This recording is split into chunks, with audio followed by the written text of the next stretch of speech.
नमस्कार मित्रांनो, आपण आज सुरगाणा तालुक्यातील राक्षस भवन या गावच्या बहिणीला जी महाराष्ट्र सरकारने सुरू केलेले तिचा लाभ हा या गावातील महिलांना मिळाला किंवा कसे याबाबत विचारणा करणार आहोत। सुरगाणा तालुक्यापासून राक्षस भवन हे गाव सुमारे 40 ते 45 किलोमीटर या दरम्यान आहे। राक्षस भवन या गावापासून गुजरात हे राज्य 1 किलोमीटर अंतरावर गुजरात राज्याची सरहद्द सुरू होत आहे। राक्षस भवन हे गाव सुरगाणा तालुक्यातील अत्यंत दुर्गम गाव असून आदिवासी बहुल गाव आहे। शासकीय योजनांचा प्रचार आणि प्रसार हा दुर्गम भागापर्यंत होतो किंवा कसे याबाबत आपण महिलांना विचारणा करणार आहोत। शासनाच्या सर्व योजना या गावापर्यंत लाभार्थ्यांपर्यंत शासकीय यंत्रणेमार्फत समजल्या जातात किंवा कसे याबाबत पण आपण विचारणा करणार आहोत। राक्षस भवन या गावातील अंगणवाडी सेविका प्रत्येक घराघरात जाऊन लाडकी बहीण योजनेबाबत माहिती दिल्यामुळे या व्हिडिओला इतक्या महिला उपस्थित राहिलेल्या आहेत। आपण प्रथम त्यांचा परिचय करून घेणार आहोत, तसेच शासनाच्या योजना यांच्यापर्यंत पोहोचतात किंवा कसे याबाबत विचारणा करणार आहोत। मॅडम, आपलं नाव सांगा, एकेकीने सांगा। नाव सांगा तुमचं। माझे नाव जिजा एकनाथ महाले। आपण काय करता? या गावच्या अंगणवाडी सेविका तुम्ही। मुख्यमंत्री लाडकी बहीण ही योजना 1 जुलैपासून सुरू झाली। ती तुमच्याच विभागाची योजना आहे, महिला आणि बालविकास विभागाची। तुम्हाला काय सूचना दिल्या होत्या का तिकडनं? पहिलं आधी जेव्हा लाडकी बहीण योजना सुरू झाली तेव्हा मीटिंग घेतला आणि महिलांना माहिती द्यायला सांगितली का सर्व महिला एकत्र जमा करून गावात जाऊन सर्व महिला एकत्र बोलवून त्यांना काय कागदपत्र लागतात ते त्यांना सांगून आणि लिहून सुद्धा द्यायचा, मोबाईल नंबर किंवा काय असं जे माहिती आहे ती त्यांच्यापर्यंत पोहोचवायची। हे आधी तो फॉर्म सांगितला आणि एक फॉर्म आणि एक हमीपत्र। आता मला सांगा, पहिल्यांदा नारी शक्ती हे दूत शासनाने ॲप सुरू केलं होतं। ज्यावेळेस प्रथम नारी शक्ती दूत ॲप सुरू केलं त्यावेळेस पहिल्यांदा ताबडतोब त्यावर फॉर्म अपलोड होत जायचे, परंतु नंतर 1 ते 2 दिवसानंतर त्या नारी शक्ती दूत हे ॲपच ओपन होत नव्हतं। ते रात्री 12 वाजेनंतर ओपन होत होतं।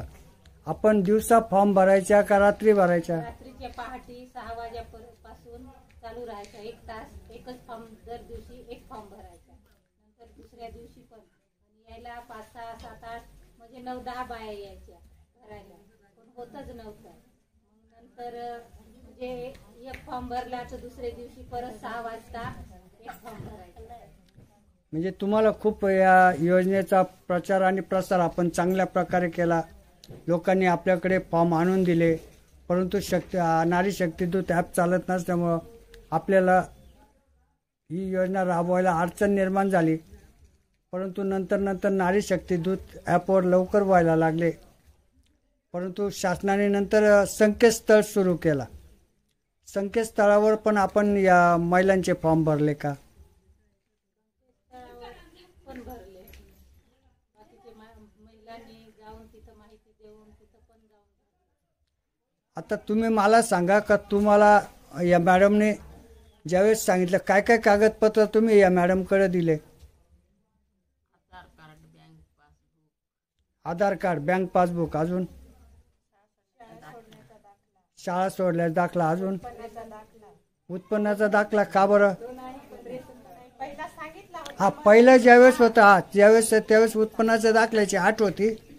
तर उत्पन्नाचा दाखला यासाठी का तुमचं जे उत्पन्न हे 2.5 लाखाच्या आत असावं असं शासनाचे निर्देश होते, परंतु नंतर शासनाने ती अट काढून टाकली आणि तुमचं केसरी किंवा पिवळं रेशन कार्ड अपलोड करा असं, बरोबर?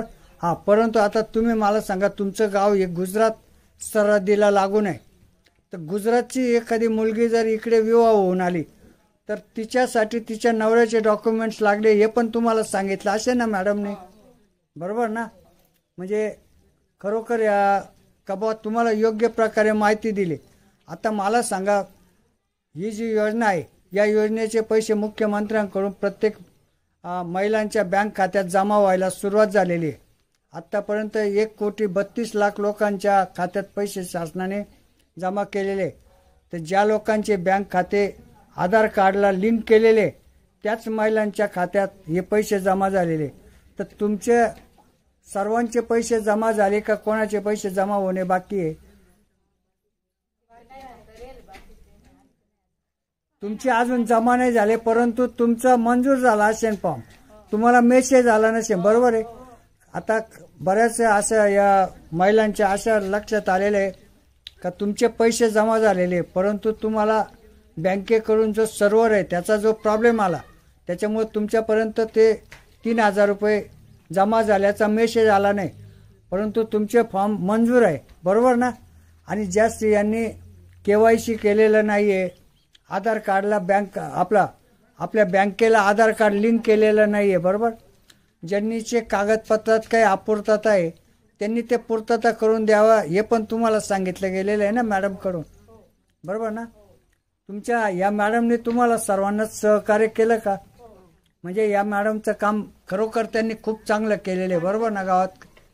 आता तुमच्याकडे अशा बऱ्याचशा स्त्रिया असतील का ज्यांनी अजून फॉर्म भरलेले नसेल, तर तुम्ही एक काम करा, ज्या स्त्रिया राहिलेल्या असतील गावामध्ये तर ही सलग योजना सुरू राहणार आहे. ही 31 ऑगस्ट जरी शासनाने 1 जुलै ते 31 ऑगस्ट मुदत दिली होती, तर तशी मुदत नाही. आता शासनाने काय केलं, 2 दिवसापूर्वी शासनाने एक सांगितलेलं आहे की ही निरंतरची योजना आहे. निरंतर म्हणजे जरी तुम्ही 31 ऑगस्ट नंतर जरी कागदपत्र जमा केले तरी चालेल, तुम्हाला या योजनेचा लाभ मिळणार आहे. आता ज्या स्त्रियांच्या खात्यात पैसे जमा झाले त्यांना 3,000 रुपये जमा झालेले, बरोबर का. आता ज्या स्त्रियांच्या खात्यात आत्तापर्यंत पैसे जमा झालेले नाही तर त्यांना पुढच्या महिन्यात 4,500 रुपये जमा होणार आहे, असं आत्ताच मुख्यमंत्र्यांनी पुण्याला एक लाडकी बहीण योजनेचा शुभारंभ झालेला आहे तिथं सांगितलेलं आहे. तो पण व्हिडिओ मी बनवलेला आहे, तो आमच्या YouTube चॅनलला आता येईलच. आता हे जे पैसे आलेले याचा तुम्ही वापर कशासाठी करणार आहे?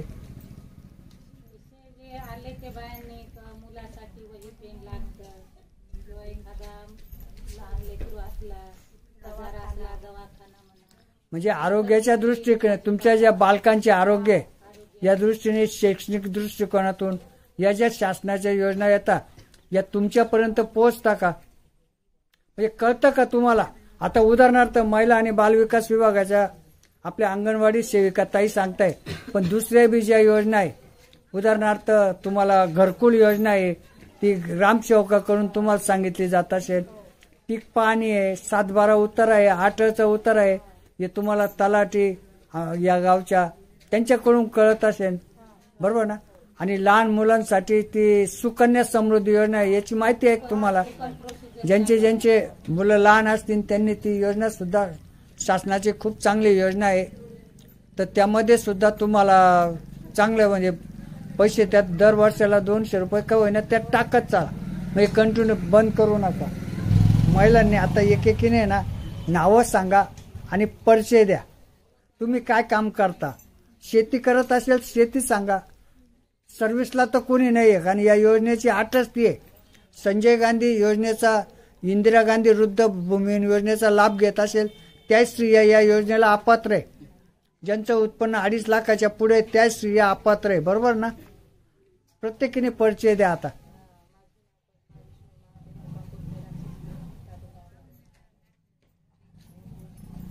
ताई तुम्ही मोठं लेम बोला थोडं, हा सांगा. हा ठीक आहे द्या त्यांच्या.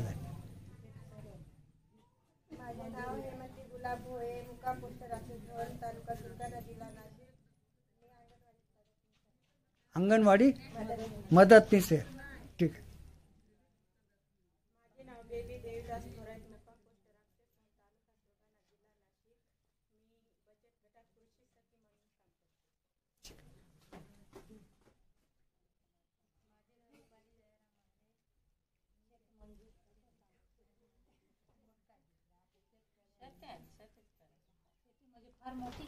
हो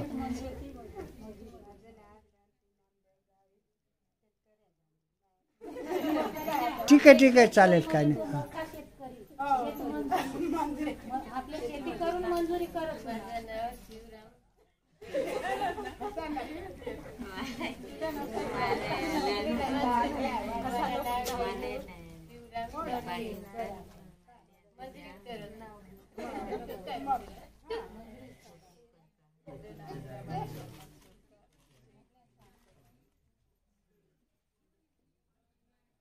माझं नाव सुशीला दिलीप भोये, मुक्काम पोस्ट राक्षस भोन, तालुका सुरगाणा, जिल्हा नाशिक.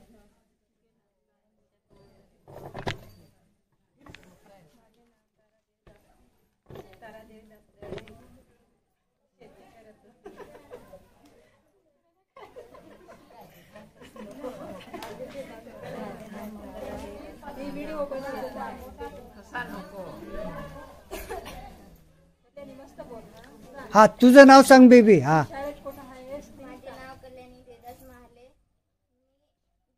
या गावी शिकत आहे, इयत्ता 9वी. तुझ्या मम्मीला पैसे आल्यावर काय करणार आहे? तू मागणार आहे ना तुझ्या वया पुस्तकांसाठी. माझ्या मम्मीला जर पैसे आले तर मी त्या माझ्या वह्या पुस्तकात आणि आरोग्यासाठी वापर करीन. वापर तू करणार का तुझी मम्मी तुला देणार आहे? हा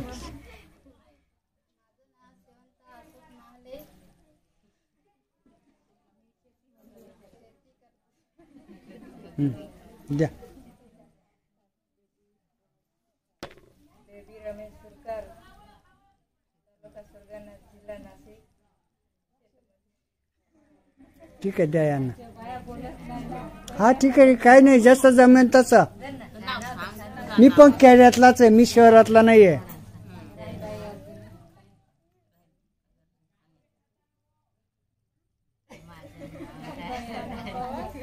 माझं नाव राही अर्जुन खाने.